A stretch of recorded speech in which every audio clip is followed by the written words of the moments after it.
अयोध्या की पावन धरती पर सदियों से एक सपना पलता रहा है। ये सपना था भगवान श्री राम के भव्य मंदिर का, जो उनकी जन्मभूमि पर खड़ा हो। ये कहानी केवल एक इमारत की नहीं है, बल्कि आस्था, संघर्ष, धैर्य और अंततः विजय की गाथा है। ये यात्रा सदियों पुरानी है, जिसमें खुशियां भी हैं और दुख भी, संघर्ष भी है और समर्पण भी। प्राचीन काल में अयोध्या भारत की सबसे प्रमुख और समृद्ध नगरियों में से एक थी। ये सूर्यवंशी राजाओं की राजधानी रही है, जहां महाराज दशरथ का राज था और जहां भगवान श्री राम का जन्म हुआ था। रामायण के अनुसार ये वही पवित्र स्थान है जहां त्रेता युग में भगवान राम ने अवतार लिया था। सदियों से इस स्थान को राम जन्मभूमि के नाम से जाना जाता रहा है। यहाँ हिंदू समुदाय द्वारा पूजा अर्चना की जाती रही है। ऐतिहासिक अभिलेखों और धार्मिक ग्रंथों के अनुसार इस स्थान पर प्राचीन काल से ही एक भव्य राम मंदिर था। विदेशी यात्रियों के विवरणों में भी अयोध्या के मंदिरों का उल्लेख मिलता है। ये स्थान हिंदू धर्म के 7 सबसे पवित्र तीर्थ स्थलों में से एक माना जाता है। लाखों श्रद्धालु सदियों से इस पवित्र भूमि पर आकर भगवान राम की आराधना करते रहे हैं। फिर आया वो दौर जब भारत पर विदेशी आक्रमण हुए। मुगल शासक बाबर के शासनकाल में 1528 में मीर बाकी नामक एक सेनापति ने अयोध्या में एक मस्जिद का निर्माण करवाया, जिसे बाबरी मस्जिद के नाम से जाना गया। हिंदू समुदाय का दावा रहा है कि ये मस्जिद राम मंदिर को तोड़कर उसी स्थान पर बनाई गई थी। यहीं से शुरू हुआ वो विवाद जो अगले 500 वर्षों तक चलता रहा। इतिहास के पन्नों में दर्ज है कि इस स्थान को लेकर समय समय पर संघर्ष होते रहे। हिंदू समुदाय ने कभी इस स्थान पर अपना दावा नहीं छोड़ा। वे मानते रहे कि ये भगवान राम की जन्मभूमि है और यहाँ उनका मंदिर होना चाहिए। कई बार प्रयास हुए, कई बार संघर्ष हुए, लेकिन स्थिति वैसी ही बनी रही। ब्रिटिश शासनकाल में भी ये विवाद बना रहा। 1853 में पहली बार इस विवाद को लेकर दंगे हुए। 1859 में ब्रिटिश सरकार ने एक बाड़ लगाकर विवादित स्थल को 2 भागों में बांट दिया। एक हिस्से में हिंदू पूजा करते थे और दूसरे हिस्से में मुस्लिम समुदाय नमाज पढ़ता था। ये एक अस्थायी समाधान था, लेकिन किसी को संतुष्ट नहीं कर पाया। 1885 में पहली बार इस मुद्दे को अदालत में ले जाया गया। महंत रघुबर दास ने फैजाबाद की अदालत में मंदिर निर्माण के लिए याचिका दायर की, लेकिन उनकी याचिका खारिज कर दी गई। ये कानूनी लड़ाई की शुरुआत थी जो अगले 134 वर्षों तक चलती रही। फिर आया 1949 का वो ऐतिहासिक क्षण। 22-23 दिसंबर की रात को विवादित स्थल के गर्भगृह में भगवान राम की मूर्तियां प्रकट हुई। हिंदू समुदाय ने इसे चमत्कार माना और मंदिर में पूजा शुरू कर दी। इस घटना के बाद सरकार ने उस स्थान को विवादित घोषित कर दिया और वहां ताला लगा दिया गया। इसके बाद कानूनी मामले और जटिल हो गए। आज़ादी के बाद भी ये मुद्दा अनसुलझा रहा। 1950 में गोपाल सिंह विशारद ने अदालत में याचिका दायर की, जिसमें भगवान राम की मूर्तियों की पूजा करने की अनुमति मांगी गई। 1959 में निर्मोही अखाड़े ने भी अदालत में याचिका दायर की। इस तरह कई याचिकाएं अदालत में लंबित रहीं। 1984 में विश्व हिंदू परिषद ने राम जन्मभूमि मुक्ति आंदोलन शुरू किया। ये आंदोलन धीरे धीरे पूरे देश में फैल गया। लाखों हिंदुओं ने इस आंदोलन में भाग लिया। राम मंदिर निर्माण की मांग एक जन आंदोलन का रूप ले गई। पूरे देश में राम भक्ति की लहर उमड़ पड़ी। 1986 में एक महत्वपूर्ण घटना हुई। फैजाबाद के जिला न्यायाधीश ने विवादित स्थल का ताला खोलने का आदेश दिया, ताकि हिंदू श्रद्धालु वहां पूजा कर सके। ये एक ऐतिहासिक निर्णय था, लेकिन इससे विवाद और बढ़ गया। मुस्लिम समुदाय ने इस निर्णय का विरोध किया और बाबरी मस्जिद एक्शन कमेटी का गठन किया गया। 1989 में विश्व हिंदू परिषद ने विवादित स्थल के पास भूमि पूजन और शिलान्यास कार्यक्रम आयोजित किया। तत्कालीन प्रधानमंत्री राजीव गांधी ने इसकी अनुमति दी थी। लाखों श्रद्धालुओं ने इस कार्यक्रम में भाग लिया। देश भर से राम मंदिर निर्माण के लिए पवित्र ईंटें भेजी गईं। 1990 में लाल कृष्ण आडवाणी ने सोमनाथ से अयोध्या तक रथ यात्रा निकाली। ये यात्रा राम मंदिर आंदोलन का एक महत्वपूर्ण पड़ाव बनी। पूरे देश में इस यात्रा का भव्य स्वागत हुआ। लाखों लोग सड़कों पर उतर आए। राम मंदिर निर्माण की मांग चरम पर पहुंच गई। 30 अक्टूबर 1990 को कार सेवकों ने विवादित ढांचे पर चढ़ने का प्रयास किया। पुलिस ने गोलीबारी की, जिसमें कई कार सेवकों की मृत्यु हो गई। ये एक दुखद दिन था, लेकिन आंदोलन थमा नहीं। राम भक्तों का जोश और बढ़ गया। फिर आया 6 दिसंबर 1992 का वो दिन, जिसने इतिहास की दिशा बदल दी। लाखों कार सेवक अयोध्या में एकत्रित हुए। दोपहर के समय भारी भीड़ ने बाबरी मस्जिद की ओर कूच किया।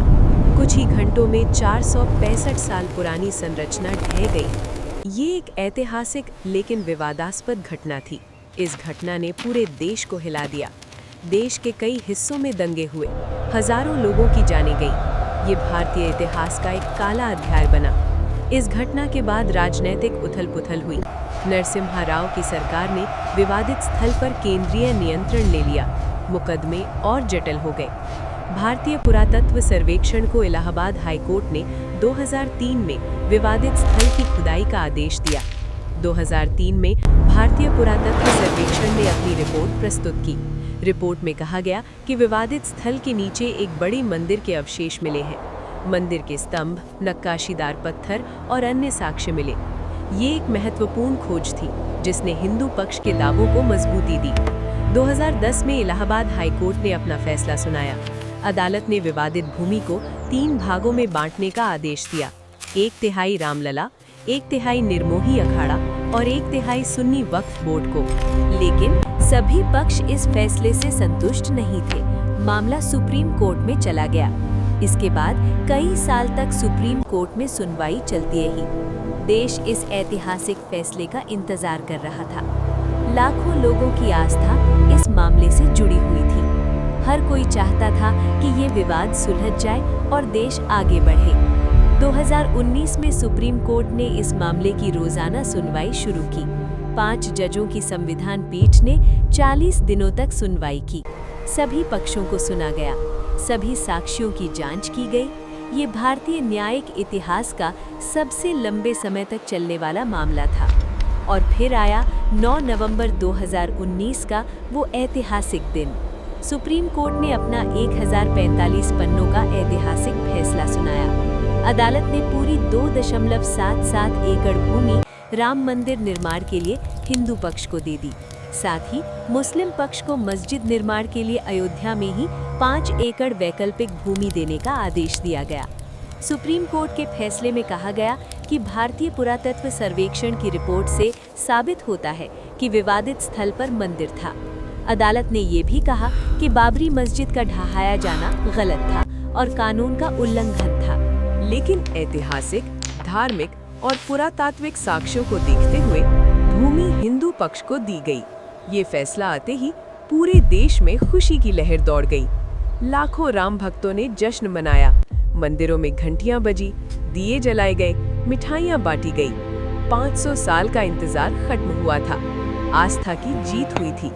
धैर्य और संघर्ष रंग लाया था। फैसले के अगले ही दिन प्रधानमंत्री नरेंद्र मोदी ने श्री राम जन्मभूमि तीर्थ क्षेत्र ट्रस्ट की घोषणा की। इस ट्रस्ट को मंदिर निर्माण की जिम्मेदारी सौंपी गई। ट्रस्ट में विभिन्न क्षेत्रों के विद्वान, संत और प्रतिष्ठित व्यक्ति शामिल किए गए। 5 अगस्त 2020 को प्रधानमंत्री नरेंद्र मोदी ने राम मंदिर का भूमि पूजन किया।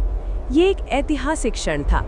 देश भर में इस कार्यक्रम को देखा गया। प्रधानमंत्री ने 40 किलो की चांदी की ईंट रखकर मंदिर निर्माण की शुरुआत की। उन्होंने कहा कि ये केवल एक मंदिर नहीं, बल्कि राष्ट्र की आत्मा का प्रतीक है। भूमि पूजन के बाद मंदिर निर्माण का काम तेजी से शुरू हुआ। पूरे भारत से सबसे अच्छे शिल्पकार, वास्तुकार और कारीगर बुलाए गए। राजस्थान के गुलाबी पत्थरों का उपयोग किया गया। मंदिर के निर्माण में परंपरागत वास्तुकला का पालन किया गया। नागर शैली में बनने वाला ये मंदिर 3 मंजिला है, जिसकी ऊंचाई 161 फीट है। मंदिर निर्माण में कहीं भी स्टील या लोहे का उपयोग नहीं किया गया। पत्थरों को आपस में जोड़ने के लिए प्राचीन तकनीक का इस्तेमाल किया गया। 392 स्तंभ और 44 द्वार है इस भव्य मंदिर में। मंदिर में 5 मंडप हैं: नृत्य मंडप, रंग मंडप, सभा मंडप, प्रार्थना मंडप और कीर्तन मंडप। निर्माण के दौरान लगभग 2500 से ज्यादा मजदूर दिन रात काम करते रहे। हजारों कारीगरों ने अपना योगदान दिया। पूरे देश से राम भक्तों ने दान दिया। छोटे बच्चों से लेकर बुजुर्गों तक सबने अपनी क्षमता के अनुसार योगदान दिया। ये एक जन आंदोलन था, एक सामूहिक प्रयास था। मंदिर का गर्भगृह विशेष रूप से भव्य बनाया गया। यहाँ भगवान राम लला की मूर्ति स्थापित की जानी थी। मंदिर परिसर में अन्य देवी देवताओं के भी मंदिर बनाए गए। पूरा परिसर लगभग 70 एकड़ में फैला हुआ है। 22 जनवरी 2024 का दिन करोड़ों भारतीयों के लिए एक सपने के सच होने का दिन था। इस दिन प्रधानमंत्री नरेंद्र मोदी ने राम लला की प्राण प्रतिष्ठा की। ये समारोह अद्भुत था। देश विदेश से हजारों अतिथि पहुंचे। साधु संत, आध्यात्मिक गुरु, फिल्म सितारे, खिलाड़ी, उद्योगपति सभी इस ऐतिहासिक क्षण के साक्षी बने। प्राण प्रतिष्ठा के समय पूरा अयोध्या रोशनी से जगमगा उठा। लाखों दिए जलाए गए, मंदिरों में घंटियां बजी, वैदिक मंत्रोच्चार हुआ। जय श्री राम के नारों से आकाश गूंज उठा। ये केवल एक धार्मिक कार्यक्रम नहीं था, ये एक राष्ट्रीय उत्सव था। उद्घाटन के बाद से अब तक लाखों श्रद्धालु राम मंदिर के दर्शन कर चुके हैं। रोज हजारों की संख्या में भक्त पहुंचते हैं। दर्शन की व्यवस्था बेहतरीन है। आधुनिक सुविधाओं के साथ साथ सुरक्षा का पूरा ध्यान रखा गया है। मंदिर परिसर स्वच्छ और सुंदर है। मंदिर अभी भी निर्माणाधीन है। पूरा परिसर बनकर तैयार होने में कुछ और समय लगेगा, लेकिन गर्भगृह में भगवान राम लला विराजमान हो चुके हैं। उनकी बाल रूप की मूर्ति अत्यंत मनमोहक है। काले पत्थर से बनी ये मूर्ति करीब 51 इंच ऊंची है। आज जब हम राम मंदिर को देखते हैं तो मन में अलग ही भावनाएं उमड़ती हैं। ये केवल एक इमारत नहीं है, ये 500 साल की आस्था, संघर्ष और समर्पण का प्रतीक है। ये उन लाखों राम भक्तों की श्रद्धा का स्मारक है जिन्होंने इस दिन का इंतजार किया। ये उन कार सेवकों की शहादत का सम्मान है जिन्होंने अपनी जान दी। राम मंदिर का निर्माण एक नए युग की शुरुआत है। ये भारत की सांस्कृतिक और आध्यात्मिक विरासत का पुनरुत्थान है। ये दिखाता है कि आस्था और धैर्य से कोई भी लक्ष्य हासिल किया जा सकता है। ये सिखाता है कि कानूनी और लोकतांत्रिक तरीकों से विवादों का समाधान संभव है। आज जब पूरी दुनिया में भारतीय संस्कृति और सनातन धर्म की चर्चा हो रही है, तब राम मंदिर एक प्रेरणा है। ये दिखाता है कि भारत अपनी जड़ों से जुड़ा हुआ है और अपनी परंपराओं पर गर्व करता है। साथ ही ये भी दिखाता है कि भारत आधुनिक और प्रगतिशील भी है। राम मंदिर केवल हिंदुओं के लिए नहीं है। भगवान राम मर्यादा पुरुषोत्तम है। उनका जीवन आदर्शों का प्रतीक है। सत्य, न्याय, कर्तव्य और मानवता के मूल्य सभी के लिए प्रेरणादायक है। राम मंदिर इन्हीं मूल्यों का मंदिर है। मंदिर के चारों ओर अयोध्या शहर का भी कायाकल्प हो रहा है। नई सड़कें, एयरपोर्ट, रेलवे स्टेशन, होटल सब कुछ विकसित किया जा रहा है। अयोध्या को एक अंतर्राष्ट्रीय पर्यटन स्थल के रूप में विकसित किया जा रहा है। ये स्थानीय लोगों के लिए रोजगार के नए अवसर ला रहा है। सरयू नदी के किनारे बसी अयोध्या की सुंदरता अद्वितीय है। रात में जब घाटों पर दीपक जलते हैं और आरती होती है तो दृश्य स्वर्गिक लगता है। राम मंदिर इस सुंदरता में 4 चांद लगा रहा है। मंदिर की रोशनी दूर से ही दिखाई देती है, जैसे एक दिव्य प्रकाश हो। आज जब हम इस पूरी यात्रा को याद करते हैं तो कई भावनाएं मन में आती है। गर्व है कि अंततः ये दिन आया।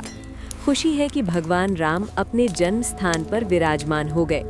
संतोष है कि न्याय की जीत हुई और एक गहरी शांति है कि एक लंबा विवाद समाप्त हुआ।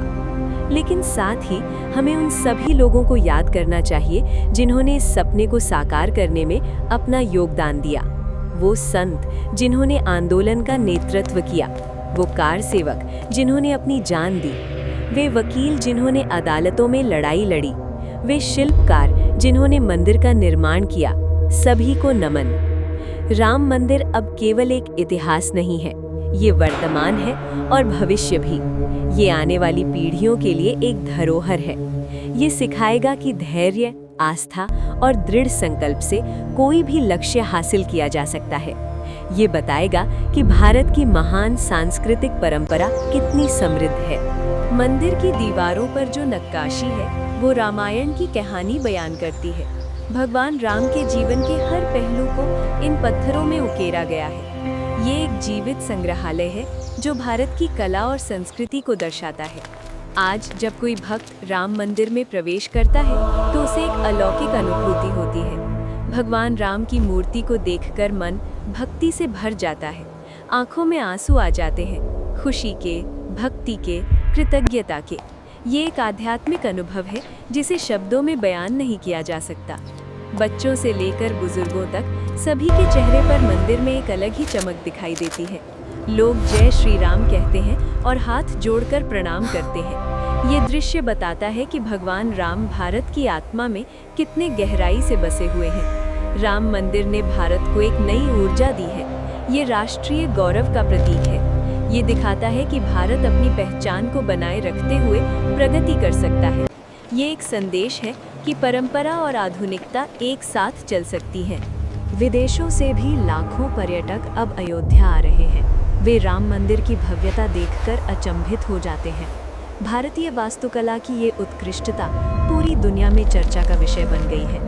ये भारत की सॉफ्ट पावर को बढ़ा रहा है। राम मंदिर का निर्माण ये भी सिखाता है कि कैसे एक राष्ट्र एकजुट होकर कोई भी लक्ष्य हासिल कर सकता है।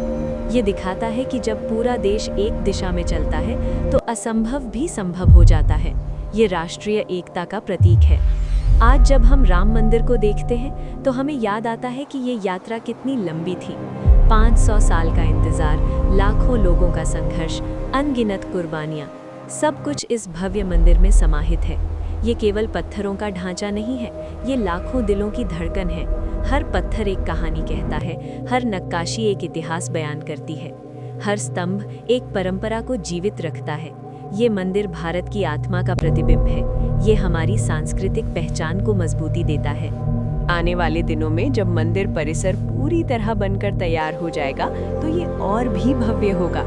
यहाँ एक संग्रहालय भी बनाया जा रहा है जहाँ रामायण से जुड़ी चीजें रखी जाएंगी। ये एक शोध केंद्र भी होगा जहाँ भारतीय संस्कृति और इतिहास पर अध्ययन होगा। राम मंदिर केवल एक धार्मिक स्थल नहीं है, ये शिक्षा का केंद्र भी बनेगा। यहाँ युवा पीढ़ी को भारत के गौरवशाली अतीत के बारे में पता चलेगा। यहाँ वे सीखेंगे कि भगवान राम के आदर्श कितने महान थे और आज भी कैसे प्रासंगिक हैं। जब हम राम मंदिर के बारे में सोचते हैं तो हमें ये भी याद रखना चाहिए कि ये विजय किसी पर नहीं है। ये आस्था की जीत है, धैर्य की जीत है, लोकतंत्र की जीत है। ये दिखाता है कि भारत में कानून का राज है और न्याय सबको मिलता है, चाहे कितना भी समय लग जाए। सुप्रीम कोर्ट ने जो फैसला दिया उसे सभी ने स्वीकार किया।